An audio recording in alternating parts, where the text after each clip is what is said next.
నరేంద్ర మోదీ గారి ఆశీస్సులతో రాష్ట్రంలోని కూటమి ప్రభుత్వం వైపు నుంచి పూర్తి స్థాయి బడ్జెట్ ని ఆర్థిక శాఖ మంత్రి పయ్యావుల కేశవ్ గారు ప్రవేశపెట్టినందుకు వారికి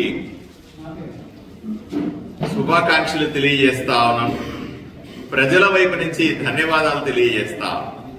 ఎందుకంటే ఏదైతే ఎన్నికల సమయంలో మేము చెప్పాము డబుల్ ఇంజిన్ సర్కార్ని ఇస్తామని, కేంద్రంలో నరేంద్ర మోదీ గారి నాయకత్వంలో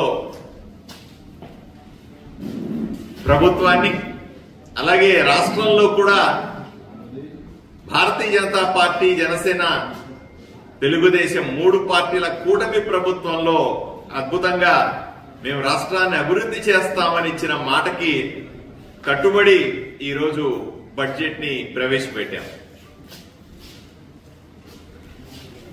వైఎస్ఆర్సీపీ నాయకులు చెప్తా ఉన్నారు ఇది అంకెల గారడీ చేస్తా ఉన్నారు, వృధా బడ్జెట్, అది ఇదేని ఇప్పుడే మాట్లాడుతా ఉన్నారు. వీళ్లు చేసినటువంటి ఆర్థిక విధ్వంసం, 5 ఏళ్లుగా రాష్ట్రాన్ని సర్వనాశనం చేసిన విధానం, దాంట్లో నుంచి ఈ రోజు ప్రవేశపెట్టినటువంటి బడ్జెట్, దీన్ని దిద్దుబాటు బడ్జెట్ అని కూడా అన్నారు. వీళ్ళు చేసిన తప్పులన్నీ ఇన్ని కావు. వీళ్ళ పాలనలో ఒక్క విషయం చెప్తారు. భారతదేశంలో ఏదైనా ఒక రాష్ట్రం అప్పు తీసుకోలేని రాష్ట్రం ఏదన్నా ఉందంటే ఆంధ్రప్రదేశ్. ఇన్ని రాష్ట్రాల్లో భారతదేశంలో ఒక్క పైసా అప్పు పుట్టని, అప్పు తీసుకోలేని చట్టబద్ధంగా ఉన్న రాష్ట్రం ఆంధ్రప్రదేశ్. ఈ రకంగా ఆర్థిక విధ్వంసానికి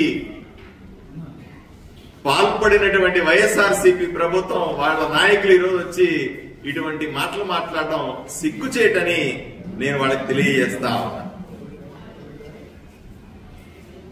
వికసిత భారత్ 2047 నరేంద్ర మోదీ గారు ఈ దేశాన్ని స్వాతంత్రం వచ్చిన తర్వాత 100 ఏళ్ల తర్వాత 1947వ సంవత్సరంలో స్వాతంత్రం వస్తే 100 సంవత్సరాల తర్వాత అంటే 2047 సంవత్సరానికి భారతదేశం ఎలా ఉండాలా అనే ఒక ఆలోచన చేసి దానికి అనుగుణంగా తయారు చేసిందే వికసిత భారత్ 2047 బడ్జెట్లు, 47 ఆలోచనలు.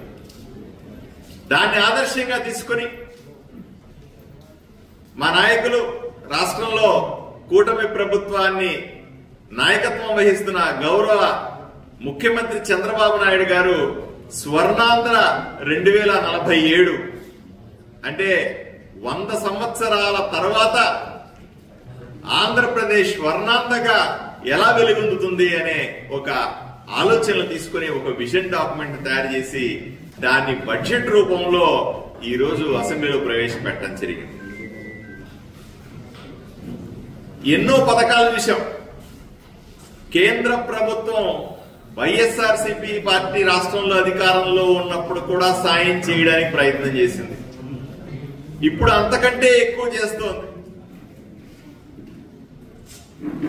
వైసీపీ ప్రభుత్వం ఎన్నో కేంద్ర ప్రాయోజిత పథకాలని నరేంద్ర మోదీ గారు డబ్బులు ఇస్తే కూడా ఖర్చు పెట్టలేని దుస్థితిలో ఉండేది.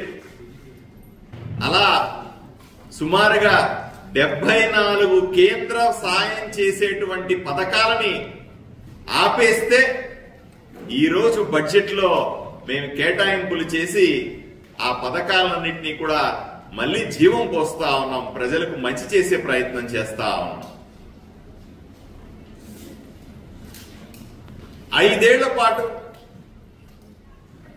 తమ వాటా ఇవ్వలేనివే, కేంద్రం సాయం చేసేటప్పుడు మెజారిటీ వాటా కొన్నింటిలో సగానికి పైన వాటా చాలా వాటిల్లో ఇస్తుంది. మిగిలిన వాటాని ఇవ్వలేని పరిస్థితుల్లో అప్పటి వైసీపీ ప్రభుత్వం చేతులెత్తేస్తే ఆగిపోయినటువంటి ఎన్నో నిధుల్ని ఇప్పుడు తీసుకురావడానికి ప్రయత్నం చేస్తాం. ఉదాహరణకు జల జీవన్ మిషన్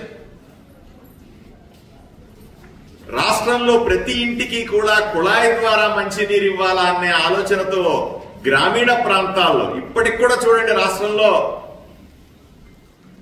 ఇంటింటికి గ్రామీణ ప్రాంతాల్లో మంచినీళ్ళు ఇస్తున్నారంటే ఇప్పటికీ ఆ పరిస్థితి లేదు.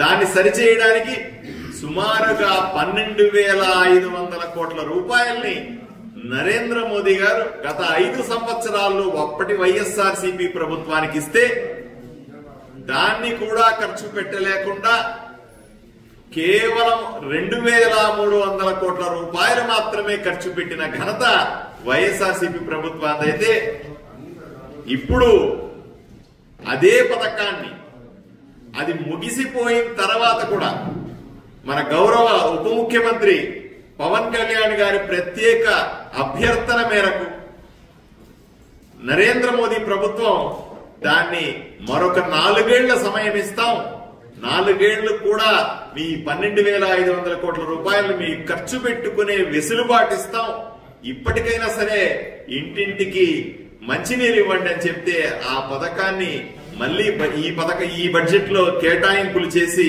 కొనసాగిస్తున్నటువంటి బ్రహ్మాండమైనటువంటి ఆలోచన కలిగిన ప్రభుత్వం నరేంద్ర మోదీ ప్రభుత్వంతో సహకారం తీసుకుని ఇక్కడ అభివృద్ధి చేసే ప్రభుత్వం ఎన్డీఏ ప్రభుత్వం ఆంధ్రప్రదేశ్ లో మనకు కనిపిస్తాం.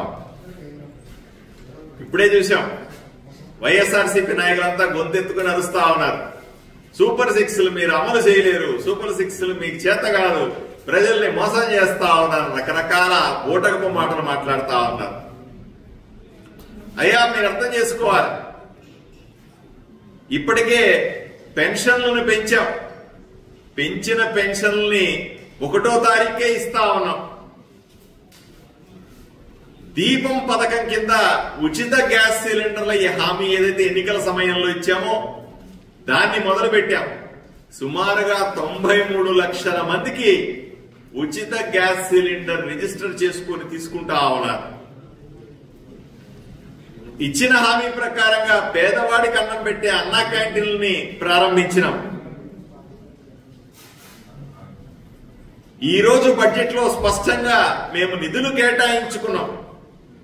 తల్లికి వందనం, అప్పుడు మీరు చెప్పినటువంటి అమ్మ ఒడి అనే పేరు మీద మీరు పథకం పెట్టి అందరికీ ఇస్తామని చెప్పి చివరికి ఒకరికే ఇస్తామని మోసం చేశారు కదా, ఆ పథకాన్ని ఇప్పుడు మేము తల్లికి వందనం అంటా ఉన్నాం. తల్లికి వందనం పథకాన్ని త్వరలో ప్రారంభిస్తున్నాం. అలాగే రైతన్నలకి పెట్టుబడి సాయం కింద 20,000 రూపాయలు ఇస్తామన్నటువంటి అన్నదాత సుఖీభవ అనే పథకాన్ని త్వరలో ప్రారంభిస్తున్నాం. దానికి సంబంధించిన కేటాయింపులు ఈ బడ్జెట్ లో చేసుకున్నాం. నిరుద్యోగులకి మీరు చెప్తా ఉన్నారు కదా, ఉద్యోగాలు ఇవ్వలేదు, మేము బ్రహ్మాండమైన వాలంటీర్ల ఉద్యోగాలు ఇచ్చాం, సచివాలయాల ఉద్యోగాలు ఇచ్చాయని చెప్పుకుంటున్నారు కదా. మీరు ఇచ్చినవన్నీ కూడా తప్పుడు ఉద్యోగాలు, ప్రజల్ని మోసం చేసే ఉద్యోగాలని ఎప్పుడో తెలిసింది. అసలు సిసలైన నిరుద్యోగులని కాపాడేటువంటి మెగా డిఎస్సి 16,500 మందికి టీచర్ పోస్టులు భర్తీ చేస్తామని త్వరలో దానికి కేటాయింపులు చేసుకున్నాం. ఇచ్చిన మాట ప్రకారంగా మత్స్యకారులకి వేటలకు వెళ్లలేని సందర్భంలో 10,000 నుంచి 20,000 రూపాయలకి వాళ్లకు జీతం ఇస్తాంలాగా పథకం ఏర్పాటు చేశాం. దానికి కూడా డబ్బులు కేటాయించుకున్నాం. ఏదేదైతే మేనిఫెస్టోలో పెట్టామో మెజారిటీ ఈ సంవత్సరం పూర్తి మొదలు పెడుతున్నామని చెప్పాం. 100కు 100% ఇచ్చిన ప్రతి హామీని నెరవేరుస్తామనే స్పష్టత ఇచ్చినాం. అదే సందర్భంలో సంక్షేమం మాత్రమే కాదు, అభివృద్ధి కూడా చేసుకోవాలనుకుంటున్నాం. మూలధనాన్ని అంటే పెట్టుబడి పెడితే ప్రభుత్వం వైపు నుంచి రాబడి వచ్చేటువంటి కార్యక్రమాలు మొదలు పెడతా ఉన్నాం. గత 5 సంవత్సరాల్లో మీరు జలయజ్ఞం అనే పేరు పెట్టి దాన్ని ఒక నవరత్నం అని చెప్పి ఒక తట్టెడు మట్టి ఇవ్వకుండా ఏ ఒక్క ప్రాజెక్టును కూడా కనీస పూర్తి చేయలేని పరిస్థితి. ఈరోజు మేం ప్రభుత్వంలోకి రాగానే మూలధన వ్యయం కింద ఈ ప్రాజెక్టులని పూర్తి చేయడానికి ప్రయత్నాలు మొదలు పెట్టాము, దానికి కేటాయింపులు చేసుకున్నాం. అన్నింటికంటే ముఖ్యమైన ఉదాహరణ గత 5 సంవత్సరాల్లో ఒకసారి వెనక్కి వెళ్ళి చూస్తే జగన్మోహన్ రెడ్డి ప్రభుత్వం మున్సిపాలిటీల్లో వచ్చే ఆదాయం అంతా, అది చెత్త పన్ను కావచ్చు, ఇంటి పన్ను కావచ్చు, నీళ్ల పన్ను కావచ్చు, రకరకాల పన్నులు కావచ్చు, ఆ పన్నులన్నింటినీ కూడా కేంద్రీకృతం చేసి అన్ని విజయవాడలో పడేలాగా అకౌంట్లోకి తెచ్చుకున్నారు. మళ్ళీ ఇక్కడి నుంచి మున్సిపాలిటీలకి అభివృద్ధికి డబ్బులు పంపించే కార్యక్రమం ఉండేది. దుర్మార్గమైన కార్యక్రమం అది. ఏమంటే నేను ఆదోని ఎమ్మెల్యే, ఆదోని మున్సిపాలిటీలో ఉన్న పనుల కోసం విజయవాడలో నిర్ణయాలు తీసుకుంటే ఎలా ఉంటది? ఆ రకంగా మున్సిపాలిటీలకు వచ్చే నిధులన్నింటినీ కూడా, కేంద్ర ఆర్థిక సంఘ నిధులన్నింటినీ కూడా కొట్టేశారు వీళ్ళు, దారి మళ్లించారు. దాన్ని తిరగరాస్తూ ఈరోజు బడ్జెట్ లో స్పష్టంగా ఏ మున్సిపాలిటీలో వచ్చే ఆదాయాన్ని అక్కడే ఖర్చు పెట్టుకునే విధంగా, మున్సిపాలిటీల కోసం కేంద్ర ప్రభుత్వం కానీ రాష్ట్ర ప్రభుత్వం కానీ ఇచ్చే డబ్బులు నేరుగా మున్సిపాలిటీలకు వెళ్లి అక్కడ ఖర్చు పెట్టే విధంగా నిర్ణయాలు తీసుకోవడం జరిగింది. బడ్జెట్ లో సవరణ చేయడం జరిగింది. దీంతో రాష్ట్రంలో పురపాలక సంఘాలన్నీ కూడా, మున్సిపాలిటీలన్నీ కూడా అభివృద్ధి చెందే అవకాశం కనిపిస్తుంది. ఈ రకంగా ఎంతో ఆశాజనకంగా బడ్జెట్ అంటే వాళ్ళు చెప్పినట్టు ఏదో లెక్కలు కాదు, అంకెలు కాదు, గారడీ కాదు. బడ్జెట్ అంటే ఆశ, బడ్జెట్ అంటే ఆకాంక్ష, బడ్జెట్ అంటే భవిష్యత్తు అనే విధంగా ఈ రోజు కూటమి ప్రభుత్వం చేసిన ప్రయత్నానికి పూర్తి సహకారం భారతీయ జనతా పార్టీ నుంచి ఇస్తామని, రాష్ట్రాన్ని పునర్నిర్మించుకోవడంలో కీలకమైన పాత్ర పోషిస్తామని తెలియజేసుకుంటాం.